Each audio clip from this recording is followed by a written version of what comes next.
5:46 on this Thursday. Let's talk about the weather. There was a little bit of a mist coming down as we came in this morning. What was that all about? Don't worry, it's not rain. It's just that we have no. that lower We know layer. it was mist. It was a nuisance. Yeah. Gotta have the wipers for it, Well, though. you know, Sorry.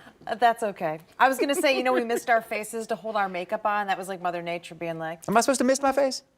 there's a spray you can do. part of It's the- like a part of holding the spray. process? You know what I'm talking about. I do.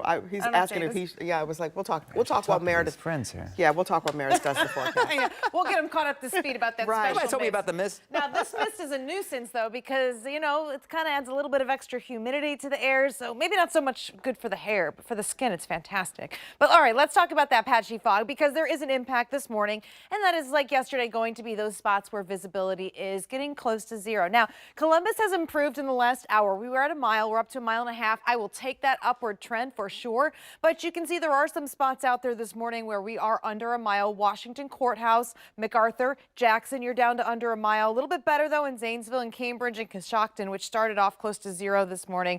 So this is just kind of a heads up. Not everybody will be dealing with the fog or have major impacts, but it's out there, so just make sure you check those local road conditions depending on where you live.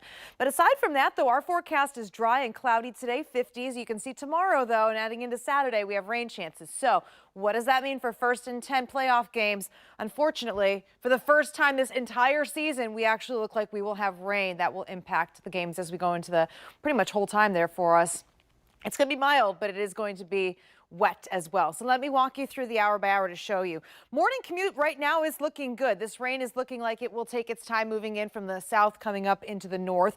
By about 9 o'clock, though, some of our southern counties, places like Circleville, Washington Courthouse could start to see some light rain. And eventually this fills in by late morning and early afternoon. But it could get a little bit heavier at times as we go into the afternoon. So for the kids heading home from school at the bus stop, as well as you heading home from work, we could be looking at some rain with some heavier downpours at times moving through. It is certainly going to be a nuisance. And as we know, you want to take your time on the roads because we could have some issues with that. As far as the Buckeye forecast goes, it does look like the rain, although we might have some rain earlier in the morning, will wrap up just in time for the game. And it will be a mild football game for us, without any rain and more sunshine by the second half of the day. There's the great news for us. Even Sunday is looking much better as temperatures jump into the upper 50s. But then you can see as we head into next week, Tuesday is a big travel day, friends. And right now it is looking like we have rain in the forecast. So it'll be warm but windy with rain.